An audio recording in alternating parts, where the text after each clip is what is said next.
Hello दोस्तों। 11th class chemistry का lesson some basic concept of chemistry का आज 12वां एपिसोड है। इस एपिसोड में हम सीखने जा रहे हैं व्युत्क्रम अनुपात का नियम। क्या चल रहा है? रासायनिक संयोग के नियम चल रहे थे, जिसमें आज कौन सा नियम है? चौथा नियम।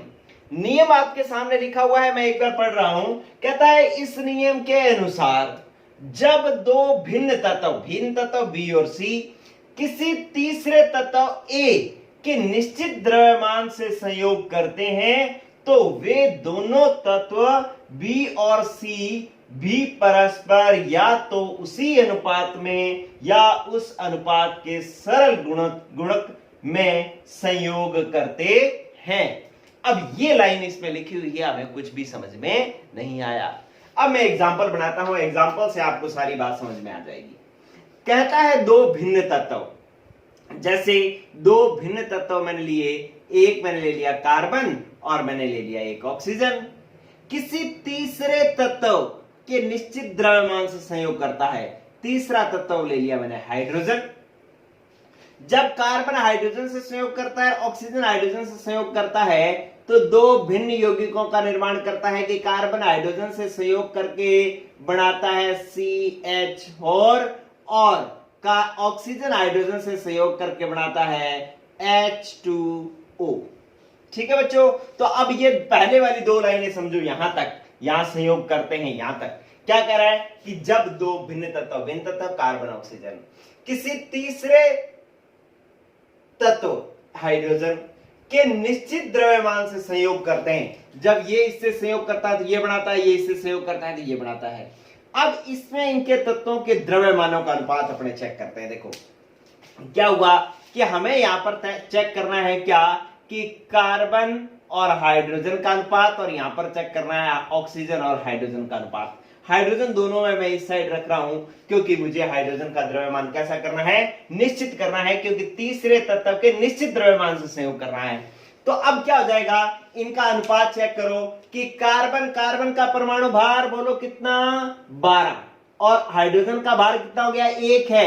एक हाइड्रोजन का परमाणु भार 1 होता है, 4 का कितना हो जाएगा? 4। तो 1 × 4 हो जाएगा 4, तो यह आ गया 12:4।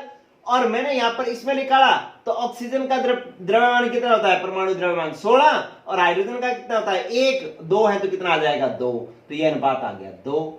तो इसका मतलब यहां पर कार्बन का 16 भार हाइड्रोजन के 4 भार से संयोग कर रहा है, यहां पर ऑक्सीजन का 16 भार हाइड्रोजन के 2 भार से संयोग कर रहा है। तो इसका मतलब तीसरे तत्व का निश्चित द्रव्यमान नहीं है। तीसरे तत्व का यहां तो द्रव्यमान 4 है और यहां पर 2 है, तो दोनों को बराबर करना पड़ेगा, निश्चित होना चाहिए। तो हम क्या कर लेते हैं, इस अनुपात को हम 4 से गुणा कर लेते हैं, सॉरी 2 से गुणा कर लेते हैं। 2 से गुणा करेंगे तो ये 2 दूनी 4 बन जाएगा। तो अब अपने पास अनुपात क्या हो जाएगा कि 2 दूनी 4 अनुपात 16 दूना 32। इसको करोगे तो इसको भी आपको गुणा करना पड़ेगा। तो ये आपके पास आ गया अब अनुपात क्या? यहां पर अनुपात आ गया 32:4, यहां पर अनुपात आ गया 12:4। मतलब ये 4 दोनों में क्या हो गया? निश्चित। अब आपके पास ये दो लाइनें अभी तक पूरी हुई हैं। क्या कह रहा है कि जब दो भिन्न तत्व किसी तीसरे तत्व के साथ निश्चित द्रव्यमान से संयोग करते हैं, तो अब कहता है कि ये दोनों तत्व कौन कौन?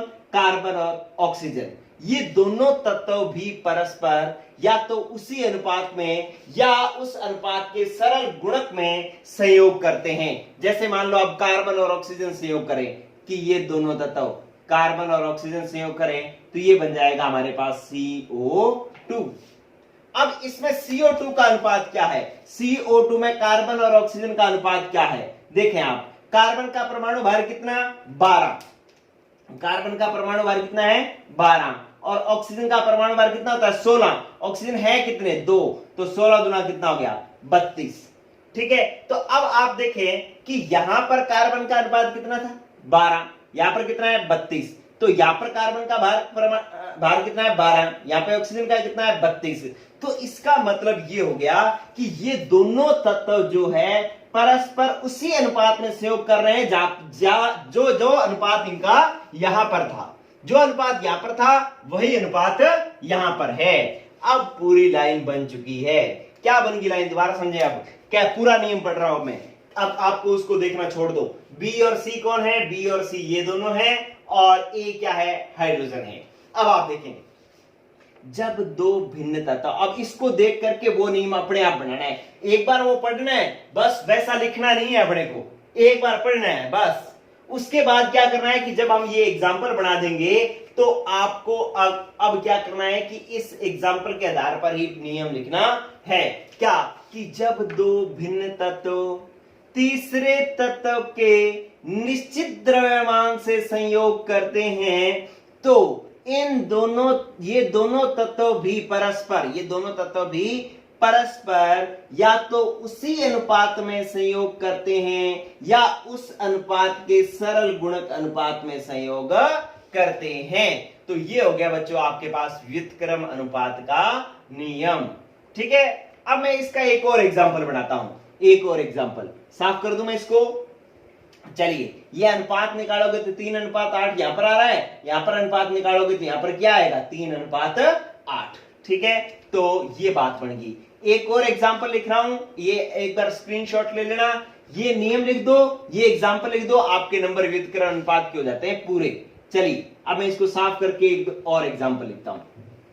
है इसी का ही, देखो कैसे है इसी का ही, कि अब इस बार मैंने क्या कर दिया कि दो तत्व कहता है, इस बार मेरे पास दो तत्व है, एक तो हाइड्रोजन है और एक है ऑक्सीजन। तीसरे तत्व के निश्चित द्रव्यमान से संयोग कर रहे हैं। तीसरा तत्व मैंने ले लिया कार्बन। कार्बन से संयोग करके हाइड्रोजन संयोग करके बनाता है CH4 और ऑक्सीजन संयोग करके बनाता है CO2। ठीक है, कि जब दो भिन्न तत्व तीसरे तत्व के निश्चित द्रव्यमान से संयोग करते हैं। अब अनुपात निकालना है अपने को। क्या आ गया, किस किस का अनुपात निकालना है, यहां पर कार्बन अनुपात हाइड्रोजन, यहां पे कार्बन अनुपात ऑक्सीजन। तो क्या आएगा कि कार्बन का परमाणु भार बोलो 12 अनुपात, हाइड्रोजन का 1 होता है, 4 हुए तो कितना होगा 4, तो ये हो गया 12:4। और यहां पर क्या आएगा, कार्बन का कितना 12 और ऑक्सीजन का कितना 16 होता है, 2 हो गए तो कितना 32, तो ये हो गया 32। तो इसका मतलब जो दो भिन्न तत्व हैं, कौन कौन, हाइड्रोजन और ऑक्सीजन, कार्बन के यहां पर भी 12 से जुड़ रहा है, हाइड्रोजन भी 12 भार से जुड़ रहा है और ऑक्सीजन भी कार्बन के 12 भार से जुड़ रहा है। ठीक है, तो यहां पर अपने कहेंगे कि हाइड्रोजन का 4 भार कार्बन के 12 भार से जुड़ रहा है और यहां पे ऑक्सीजन का 32 भार कार्बन के 12 भार से जुड़ रहा है। मतलब तीसरे तत्व का भार जो है वो क्या है, निश्चित है। अब यही तो लाइन कह रहा है कि जब दो भिन्न तत्व तीसरे तत्व के निश्चित द्रव्यमान से संयोग करते हैं। निश्चित देखो दोनों में 12-12 हो गया, अगर 12-12 नहीं है तो इसको 12-12 करना होगा। ठीक है, दोनों को बराबर करना होगा मैं। चलिए, निश्चित द्रव्यमान से संयोग करते हैं तो ये दोनों तत्व परस्पर भी, अब परस्पर संयोग करवाओ इनका कि H2O और O2 अभिक्रिया करके बनाते हैं H2O, जल बनाते हैं। ठीक है, तो इसमें अगर अपने हाइड्रोजन और ऑक्सीजन का द्रव्यमानों का अनुपात देखें तो क्या आएगा, हाइड्रोजन अनुपात ऑक्सीजन। अब हाइड्रोजन का भार 1 का कितना होता है, 1, 2 का कितना हो जाएगा 2 अनुपात, ऑक्सीजन 1 ही है और 1 का कितना होता है 16, तो ये आ गया 2:16। ठीक है, यहां पर कितना था 4:32, मतलब हाइड्रोजन और ऑक्सीजन दोनों आपस में कितने थे 4 और 32, यहां पे क्या हो गया 2 और 16, तो परस्पर सरल गुणक हो गया ना। इसको 2 से गुणा करो तो ये 2 दूनी 4 और 16 दूना 32 बन जाएगा, इसके बराबर आ जाएगा ना। तो ये क्या हो गया, ये सरल गुणक हो गया इसका। ठीक है, यही ये कहने जा रहा है क्या, कि ये कहता है कि जब दो भिन्न तत्व किसी तीसरे तत्व के निश्चित द्रव्यमान से संयोग करते हैं तो ये दोनों तत्व परस्पर भी या तो उसी अनुपात में या इस अनुपात के सरल गुणक में परस्पर संयोग करते हैं। यही है व्युत्क्रम अनुपात का नियम। अगर व्युत्क्रम अनुपात के नियम की वास्तविकता चेक की जाए तो ये नियम क्या बन जाएगा, आप इसको देख लो पहले। अब मैं इसको हटा करके आप एक सीधी बात लिख रहा हूं जो अभी आपको समझ में नहीं आएगी क्योंकि वर्ड पता नहीं है, और जब धीरे धीरे हम आगे बढ़ते जाएंगे आपको ये समझ में आने लग जाएगा। आपको ये लिखना है कि अर्थात इस नियम के अनुसार ये है कि किसी रासायनिक अभिक्रिया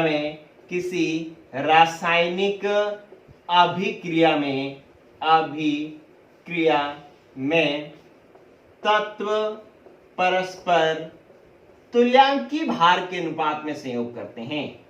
तुल्यांकी भार के अनुपात में संयोग करते हैं, अनुपात में संयोग करते हैं। ठीक है, कि किसी रासायनिक अभिक्रिया में भिन्न तत्व परस्पर किस अनुपात में, तुल्यांकी भार के अनुपात में संयोग करते हैं। इस नियम का रिजल्ट यही निकलता है। ठीक है, अभी आपको तुल्यांकी भार पता नहीं है इसलिए आपको समझ में नहीं आएगा, लेकिन एक बार गौर कर लो कि किस अनुपात में, तुल्यांकी भार के अनुपात में संयोग करते हैं। अब इसी लेसन में हम तुल्यांकी भार आगे पढ़ेंगे। चलिए, ये आपका व्युत्क्रम अनुपात का नियम हो गया कंप्लीट। 2 एग्जांपल दे करके मैंने आपको इसको एक्सप्लेन कर दिया। चलिए बच्चों, अब अपने को क्या करना है, एक और खतरनाक सी बात जाननी है, बहुत जबरदस्त। क्या कंपटीशन में ये बात पूछी जा सकती है? कोई आप नीट जेई का डॉक्टर या इंजीनियर बनने के लिए एग्जाम दोगे तो ये बात आपके सामने आ सकती है। क्या कि जब किसी तत्व का समस्थानिक ले लिया जाए, समस्थानिक मतलब हाइड्रोजन का समस्थानिक होता है ड्यूटेरियम, ड्यूटेरियम डी, तो हाइड्रोजन तो H2O बनाता है और ड्यूटेरियम बनाता है D2O। ठीक है, तो ये हमने D2O हाइड्रोजन का, D क्या है, हाइड्रोजन का समस्थानिक है। ये समस्थानिक क्या होते हैं ये भी हम आगे पढ़ेंगे। तो ये ड्यूटेरियम क्या है, ये समस्थानिक है। इसका भार, हाइड्रोजन का भार तो 1 होता है लेकिन ड्यूटेरियम का भार 2 होता है।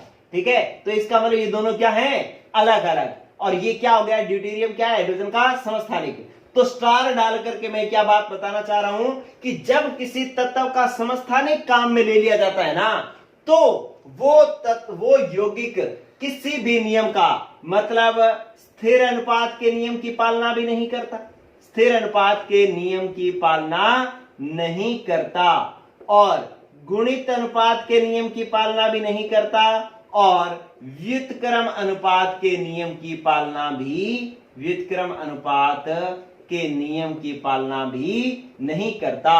तो आपसे पूछा जाए कि निम्न में से कौन सा उदाहरण कि स्थिर अनुपात, गुणित अनुपात, व्युत्क्रम अनुपात किसी का पालन नहीं करेगा, एग्जाम्पल आपको दे दिया जाए CO2, H2O, D2O, ठीक है, और आपको दे दिया जाए मतलब NO2, पूछ ले कि इनमें से कौन सा किसी भी नियम का, स्थिर अनुपात, गुणित अनुपात या व्युत्क्रम अनुपात, किसी भी नियम की पालना कौन नहीं करेगा, D2O नहीं करेगा, क्योंकि D यहां पर क्या है, समस्थानिक है। और समस्थानिक क्या होता है हम आगे सीखेंगे, लेकिन आपने एक बात सीख ली कि अगर समस्थानिक आ गया तो वो किसी भी नियम की पालना नहीं करेगा। ठीक है बच्चों, आज के लिए इतना ही, आगे हम पढ़ेंगे गैल-लुसाक का नियम। Okay bye.